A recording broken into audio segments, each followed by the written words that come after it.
दोस्तों आज हम बात करेंगे 5G आने वाला है और उसका टैरिफ क्या रहेगा। जी हाँ दोस्तों, आज हम बात करेंगे क्योंकि ग्राहकों के लिए और भी मुश्किलें बढ़ सकती है यदि 5G आता है। तो ऐसा रिपोर्ट में खुलासा हुआ है कि 5G आने से और ज़्यादा टैरिफ जो है करीब करीब इससे दोगुना महंगा हो सकता है।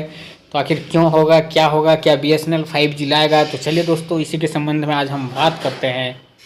महंगे 5G नीलामी के रूप में मोबाइल टैरिफ और बढ़ सकते हैं। 3 प्राइवेट टेलीकॉम ऑपरेटर ने हाल ही में प्रीपेड मोबाइल टैरिफ में 20 से 25% की बढ़ोतरी की है। एयरटेल ने कहा है कि प्रति उपयोगिता मोबाइल औसत राजस्व 200 रुपया होना चाहिए और अंततः पूंजी पर उचित रिटर्न प्राप्त करने के लिए 300 रुपये तक बढ़ाया जाना चाहिए, जो वित्तीय रूप से स्वस्थ व्यापार मॉडल की अनुमति देता है।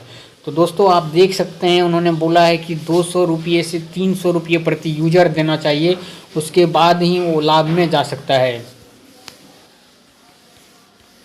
दूरसंचार नियामक ट्राई के मार्च या अप्रैल तक स्पेक्ट्रम निलामी प्रक्रिया के लिए अपनी सिफारिशों को पुख्ता करने की उम्मीद है, जिसके बाद दूरसंचार विभाग नीलामी प्रक्रिया शुरू करेगा। हाल ही में टैरिफ में 20 से 25% की वृद्धि करने के बाद भारत के मोबाइल ऑपरेटर अगले साल एक और मूल्य वृद्धि का सहारा ले सकता है। जी हाँ दोस्तों, अगले साल जो है फिर एक मूल्य वृद्धि हो सकता है, यानी 2022 में, क्योंकि दूरसंचार सेवाओं के लिए दुनिया का दूसरा सबसे बड़ा बाजार अगली पीढ़ी के 5G सेवाओं की शुरुआत करने की तैयारी कर रही है। जबकि 5G सेवाएं दूरसंचार कंपनियों को विशेष रूप से उद्यम और डिजिटल सेवा खंड से अतिरिक्त राजस्व धाराएं उत्पन्न करने की अनुमति देगी। यह व्यापक रूप से एक बड़ी लागत पर आने की उम्मीद है। अतिरिक्त लागत का सबसे बड़ा हिस्सा एयरवेव कंपनियों की कीमत होगी, जो नीलामी में चुकानी होगी। विश्लेषकों का कहना है कि लागत दबाव बाजार में अधिक हेडरूम के साथ से युग्मित दिशाओं में अभी भी दुनिया की सबसे सस्ती मोबाइल डेटा योजनाओं में एक है। दूरसंचार कंपनियों को कीमतों में वृद्धि और करने के लिए प्रेरित करेगा। हालांकि कोई भी वृद्धि अगले साल के अंत में होने की संभावना है। दूरसंचार उद्योग का ऋण स्तर उच्च बना हुआ है। ICRA की उम्मीद है कि उद्योग ऋण का स्तर लगभग 31 मार्च 2022 तक 4.7 लाख करोड़ रुपये को मॉडरेट करने से पहले होगा। 31 मार्च 2023 तक 4.5 लाख करोड़ हो जाएगा। उद्योग 5G को पूर्ण करने में भारत उपलब्ध कराने के लिए स्पेक्ट्रम के लिए सस्ती कीमत की मांग कर रहा है। फिच रेटिंग में कॉर्पोरेट के वरिष्ठ निदेशक नितिन सोनी ने कहा, हाल ही में कीमतों में बढ़ोतरी उद्योग के लिए सकारात्मक रही है। अब दोस्तों देख सकते हैं, उन्होंने बोला कि कीमतों में बढ़ोतरी उद्योग के लिए सकारात्मक रही है, लेकिन जो गरीब हैं उनको बात करना कितना मुश्किल हो गया है। उतना वैसे 300-400 रुपये प्रति महीने वह एक यूजर कैसे दे सकता है?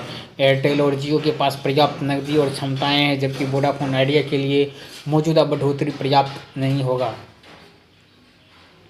सोनी को उम्मीद है कि स्पेक्ट्रम नीलामी पर स्पष्टता आने के बाद कंपनियां अगले 12 महीने के दौरान कीमतों में एक बार फिर बढ़ोतरी करने पर विचार करेगी।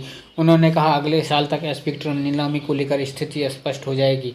दूरसंचार नियामक ट्राई के मार्च या अप्रैल तक स्पेक्ट्रम नीलामी प्रक्रिया की अपनी सिफारिशों को पुख्ता करने की उम्मीद है, जिसके बाद दूरसंचार विभाग नीलामी प्रक्रिया शुरू करेगा। तीनों दूरसंचार निजी रिलायंस जियो, भारती एयरटेल, वोडाफोन आइडिया वर्तमान में 5G परीक्षण कर रही है।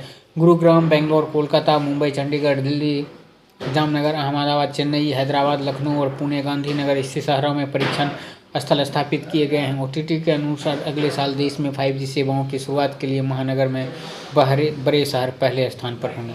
तो दोस्तों ये रिपोर्ट आपको कैसा लगा? अगर अच्छा लगा है तो एक लाइक का बटन ज़रूर दबा दीजिएगा। और BSNL की बात करें तो दोस्तों BSNL भी प्रयास कर रही है 5G लाने की, 4G लाने की। देखते हैं कब तक आता है। जैसे ही कुछ और न्यूज़ निकल कर आती है दोस्तों आप लोगों के बीच ज़रूर शेयर करेंगे। तब तक के लिए धन्यवाद।